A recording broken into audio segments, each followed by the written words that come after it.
Hello everyone, welcome to కథల సవ్వడి. ఈ వీడియోలో నేను అందమైన ముగ్గు వేస్తూ మీకు ఒక ఆసక్తికరమైన కథను షేర్ చేస్తున్నాను. సిద్ధార్థ్ తనకు ప్రేరణ చేసిన హెల్ప్కి ప్రత్యుపకారంగా ప్రేరణను ప్రతిరోజు విశ్వనాథ్ ఇచ్చే కోచింగ్ కోసము విశ్వనాథ్ ఇంటికి తన బైక్ మీద తీసుకొస్తాను అని చెప్పి ప్రేరణను ఒప్పించి ప్రేరణను తన బైక్ మీద తీసుకొస్తూ ఉంటాడు సిద్ధార్థ్. ఇక ఐశ్వర్య రంజిత్ బయటికి వెళ్ళడం చూసి ఇందిరతో తను మ్యూజిక్ ఇన్స్టిట్యూట్లో జాబ్ కోసం వెళ్తున్నాను అని చెప్పి రంజిత్ ఎక్కడికి వెళ్తున్నాడో తెలుసుకోవాలనుకుని రంజిత్ కారు వెనక సీట్లో తాక్కుని కూర్చుంటుంది. రంజిత్ ఐశ్వర్యం చూడకుండా కార్ డ్రైవ్ చేస్తూ వెళ్తూ ఉంటాడు. ఇక విజయానంద్, విశ్వాస్ రోడ్డు పక్కన ఉంటారు. ప్రేరణ సిద్ధార్థ్ బైక్ మీద వెళ్ళడం చూసిన విశ్వాస్ విజయానంద్కు చూపెడతాడు.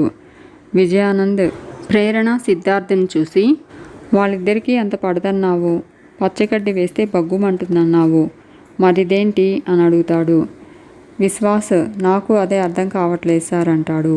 శత్రువు ఏకమయ్యారంటే మీకు శటకోపం పెట్టడానికేమో అంటూ ఉంటే విజయానంద్ ఇది నాకు అనుకూలమైన ఆన్సర్ అంటాడు. ఎందుకైనా మంచిది వాళ్ళిద్దరి మధ్య ఒక కన్నేసి ఉంచు అంటూ ఉంటే విశ్వాస్ ఒక కన్ను చేత్తో మూసి చూస్తుంటాడు. విజయానంద్ రేయ్ వాళ్ళిద్దరి మధ్య ఒక కన్నేయమన్నాను, నీ కన్ను మూయమనలేదు అంటాడు. విశ్వాస్ సారీ సార్, ఇక వాళ్ళ మీదే కన్నేస్తా అంటాడు. ఇక సిద్ధార్థ్ బైక్ పంచర్ అవడంతో బైక్ ఆగిపోతుంది. ప్రేరణ కిందకి దిగి సిద్ధార్థ్ని తిడుతూ ఉంటుంది. సిద్ధార్థ్ తన హెల్మెట్ ప్రేరణ చేతికిచ్చి పంచర్ వేయించేందుకు బైక్ తీసుకుని వెళ్ళిపోతాడు. ఇక ఇందిర పని మనిషిగా ఈశ్వరి ఇంటికి వస్తుంది. ఈశ్వరి ఇందిరను రాజశేఖర్కి సూప్ తాగించమని చెప్పి కిచెన్ లోపలికి వెళ్ళమంటుంది. ఇందిర సూప్ తీసుకుని రాజశేఖర్ రూమ్ దగ్గరకు వస్తుంది. తను రాజశేఖర్ కోసమే ఆ ఇంటికి పని మనిషిగా వచ్చానని రాజశేఖర్కి చెప్పి ఇక నుంచి నేను మిమ్మల్ని చూసుకుంటాను, మీకు ఏ లోటు రానివ్వను, మన పిల్లలు మీ మాట కోసం ఎదురు చూస్తున్నారు, వాళ్ళ ఉనికి కోసం ఆరాటపడుతున్నారు, మిమ్మల్ని తలుచుకుంటూ మీరెప్పుడు నోరు తెరిచి వాళ్ళను అక్కున చేర్చుకుంటారా అని ఎదురు చూస్తున్నారండి అంటూ బాధపడుతుంది. ఇక ఆ రోజు దగ్గరలోనే ఉంది, నేను వచ్చేసాను కదా, మిమ్మల్ని మళ్ళీ మామూలు మనిషిని చేస్తాను, మీరు మా దగ్గరికి వచ్చేంత వరకు నేను మిమ్మల్ని వదిలి వెళ్ళనండి అంటూ ఏడుస్తూ ఉంటుంది ఇందిర. రాజశేఖర్ కన్నీళ్లు చూసి రాజశేఖర్కి కన్నీళ్లు తుడిచి ఆకలిగా ఉందా అంటూ రాజశేఖర్కి సూప్ తాగిస్తూ తన చీరతో తుడుస్తూ ఉంటుంది. ఇక రంజిత్ ఫ్రూట్స్ తీసుకుని విశ్వనాథ్ ఇంట్లోకి వెళ్ళడం కారు వెనక సీట్లో కూర్చున్న ఐశ్వర్య చూస్తూ ఉంటుంది. విశ్వనాథ్ హాల్లో కూర్చుని ఉంటాడు. మహాలక్ష్మి వీల్ చైర్లో ఉంటుంది. మహాలక్ష్మి రంజిత్ని చూసి విశ్వనాథ్కి చెప్పి సైగ చేస్తుంది. విశ్వనాథ్ కోపంగా చూస్తూ ఉంటాడు. రంజిత్ ఫ్రూట్స్ బౌల్ టీపాయ్ మీద పెడుతూ ఉంటే విశ్వనాథ్ కోపంగా పేపర్ విసిరేసి ఎవరు నువ్వు, ఎందుకు వచ్చావు అంటూ కోపడతాడు. రంజిత్ ఎలా ఉన్నారో చూసి వెళ్దామని వచ్చాను అంటాడు.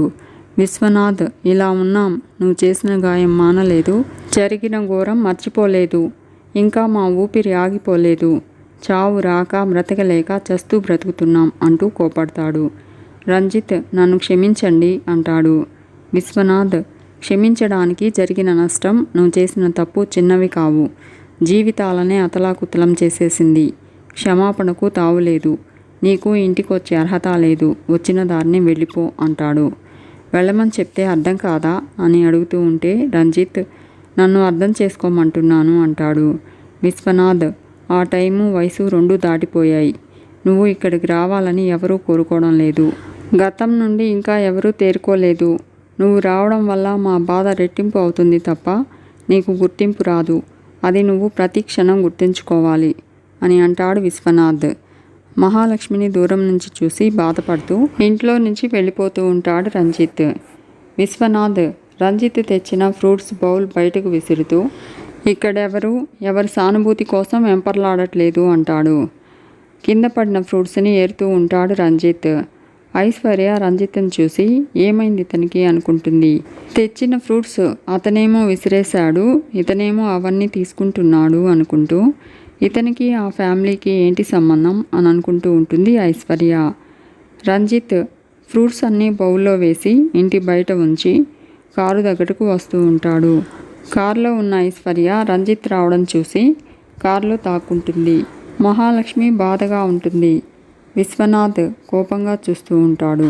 మీకు ఈ వీడియో నచ్చితే లైక్ చేయండి, షేర్ చేయండి, తప్పకుండా సబ్స్క్రైబ్ చేసుకోండి. Thanks for watching.